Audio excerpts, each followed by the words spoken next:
Hello everyone. आज हम बात करेंगे ब्लाइंडनेस के प्रीवियस ईयर क्वेश्चंस के बारे में। लास्ट वीडियो में मैंने आपको ब्लाइंडनेस के बारे में पढ़ाया था, ब्लाइंडनेस से जितने भी रिलेटेड पॉइंट्स बनते हैं D triple S B exam के लिए। और अभी जो डी एस एस बी में डी ट्रिपल एस बी में जितने भी प्रीवियस ईयर क्वेश्चंस आए हैं ब्लाइंडनेस से रिलेटेड, आज मैं उनके बारे में बात करूंगा। जितने भी आए हैं 2018 के और 2021 के जितने भी क्वेश्चंस आए हैं, तो बढ़ते हैं हम अपने पहले क्वेश्चन पे। पहला क्वेश्चन है 2018 का ये। Glaucoma refers to the condition in which fluid pressure in the eye is above normal, inner and outer layers of the retina separate, the lens become cloudy and opaque, the central part of the retina no longer functions. Glaucoma से वह स्थिति संदर्भित जिसमें आंखों में द्रव दाब सामान्य से ऊपर हो जाता है। तो मैंने आपको पढ़ाया था इसमें ब्लाइंडनेस की वीडियो में। इसका जो आंसर होगा आपका वो ये वाला होगा, ए। फ्लूइड प्रेशर जो होता है ये अबव नॉर्मल होता है, मतलब ज़्यादा होता है ग्लूकोमा में। आगे चलते हैं। सेकंड 113 क्वेश्चन है। The first deep blind student who received a college degree. ये भी मैंने आपको पढ़ाया था। जो जिन्होंने डीप ब्लाइंड थी वो कौन थी? वो हेलन केलर थी, जिन्होंने डिग्री ली थी, जिन्होंने कॉलेज डिग्री ली थी। वो सबसे पहली फर्स्ट डीप ब्लाइंड स्टूडेंट थी। आगे चलते हैं। Dash is a genetic disorder that causes the retinas to gradually degenerate with time due to cell death and often contributes to deep blindness।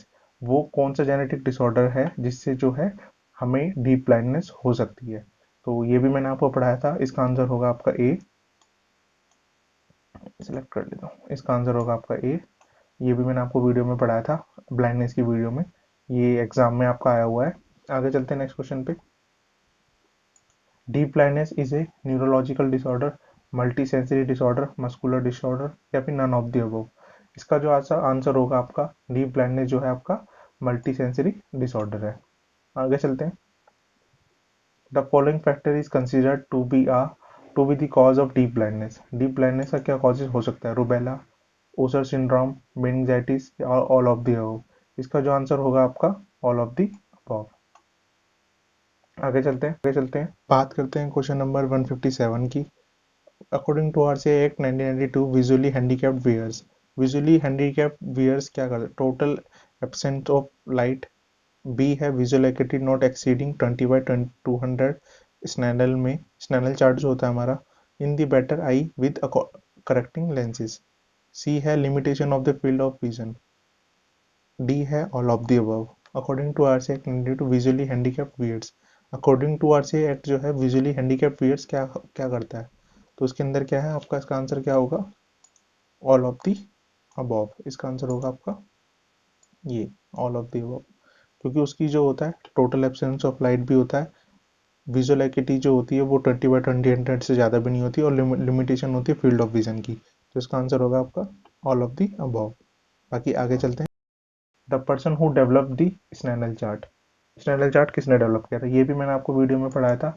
उन वो कौन थे? हर्बर्ट स्नैडल। नाम से भी पता चल रहा है, सरनेम में स्नैडल लिखा हुआ है, तो हर्बर्ट स्नैडल थे जिन्होंने स्नैडल चार्ट बनाया था। आगे चलते हैं नेक्स्ट क्वेश्चन पे। Tactile mode is most useful for. Tactile mode है वो किन के लिए बहुत अच्छा है?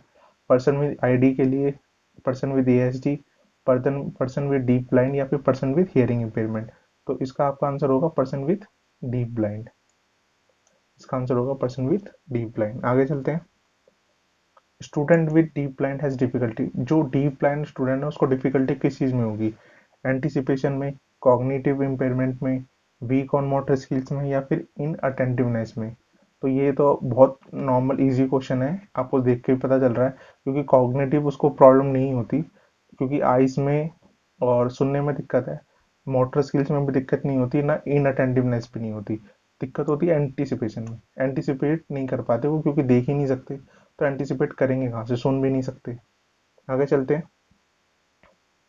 Deep blind condition is a combination of. Deep blind condition combination है visual and physical impairment, hearing and communication impairment, visual and language disorder या विजुअल एंड हियरिंग इम्पेयरमेंट। तो इसका आंसर आपको होगा विजुअल एंड हियरिंग इम्पेयरमेंट। आगे चलते हैं। ये जो है आपका 17/10/2021 का फर्स्ट शिफ्ट का पेपर है।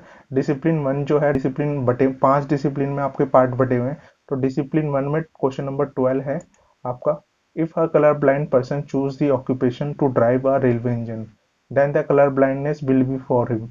तो कलर ब्लाइंडनेस उसके लिए क्या होगी, अगर कोई कलर ब्लाइंड पर्सन है, अगर वो ऐसा कोई काम चूज करता है जिसमें जो है उसे रेलवे इंजन जो है चलाना पड़े, तो कलर ब्लाइंडनेस उसके लिए वो क्या होगी, एडवांटेज होगा। देखो एडवांटेज तो बिल्कुल भी नहीं होगा। बी है डिसेबिलिटी, थर्ड है इम्पेयरमेंट, फोर्थ है हैंडीकैप्ड। तो इसका आंसर जो होगा आपका जो होगा डिसेबिलिटी, क्योंकि डिसेबिलिटी और इम्पेयरमेंट में फर्क होता है। डिसेबिलिटी, कोई इंसान अगर वो काम नहीं मतलब कलर वो नहीं देख सकता, वो कर ही नहीं पाएगा क्योंकि उसे चूज करना पड़ेगा। जैसे रेल का इंजन वो चला रहा है, रेड लाइन होती है, ग्रीन लाइन होती है, येलो लाइन होती है, तो वो कलर ही नहीं देख पाएगा, तो वो तो उसके लिए डिसेबिलिटी हो गई ना। वो काम कर ही नहीं सकता मेन, जिस चीज के लिए उसे इंपॉर्टेंट चीज चाहिए होती है। जैसे अगर उसे बाइक चलानी है या फिर कार चलानी है, तो वो लाइट ही नहीं देख सकता, तो वो आइडेंटिफाई कैसे करेगा कि कौन सा कलर हो रहा है, तो वो उसके लिए डिसेबिलिटी है। आगे चलते हैं। Which type of teaching learning material we should use in an inclusive classroom when we have a student with visual impairment?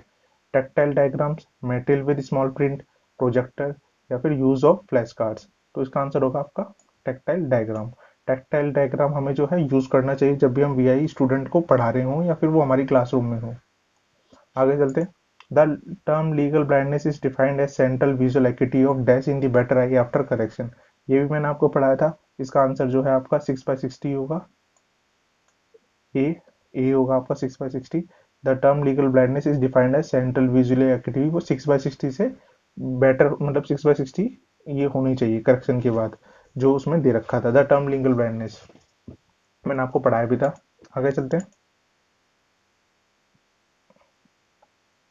Complete absence of visual perception is called. Complete absence of visual मतलब आप बिल्कुल complete देख ही नहीं सकते, तो partially sighted, totally blind, legal blind या फिर लो विजन।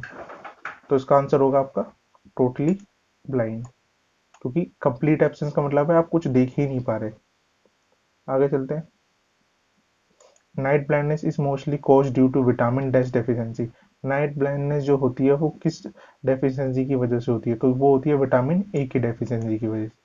नाइट ब्लाइंडनेस जो है विटामिन ए की डेफिशिएंसी की वजह से होती है। आगे चलते हैं। Braille slate is used by. Braille slate जो है वो यूज्ड किन के द्वारा की जाती है, तो ये भी बहुत इजी क्वेश्चन है आपका। विजुअल इम्पेयर्ड पर्सन के लिए ब्रेल स्लेट यूज की जाती है। आगे चलते हैं। डिसिप्लिन 5 में in order to introduce the blind child to school the resource itinerant teacher should contact dash to explain the program and their role। Headmaster, class teacher, classmate, relatives या फिर parents. सबसे पहले आपको ये जान लेना जरूरी होगा इटिनेरेंट टीचर क्या होते हैं।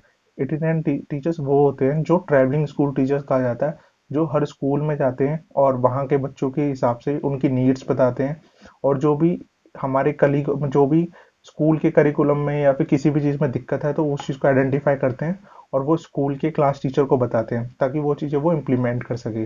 अगर टीचर्स को इम्प्लीमेंटेशन टीचर का अच्छा नहीं है, लेसन प्लान अच्छा नहीं है, क्योंकि क्लास के अंदर तरह तरह के डिसेबिलिटी वाले बच्चे होते हैं, तो इटिनेरेंट टीचर उसे, तो इसका आंसर क्या होगा आपका, इसका आंसर होगा ए, क्योंकि इटिनेरेंट टीचर जो होता है वो क्या करेगा, हेडमास्टर को या फिर क्लास टीचर को सारी चीज़ें बताएगा। बाकी इस वीडियो में जो है ब्लाइंडनेस से रिलेटेड इतने क्वेश्चन थे, बाकी मैं नेक्स्ट वीडियो में आपको लो विजन के बारे में पढ़ाऊंगा। और बाकी अगर आपको ये वीडियो अच्छी लगी हो तो आप इसको लाइक करना, शेयर करना और सब्सक्राइब करना। और थैंक यू फॉर वॉचिंग, बाकी मिलते हैं नेक्स्ट वीडियो में। बाय।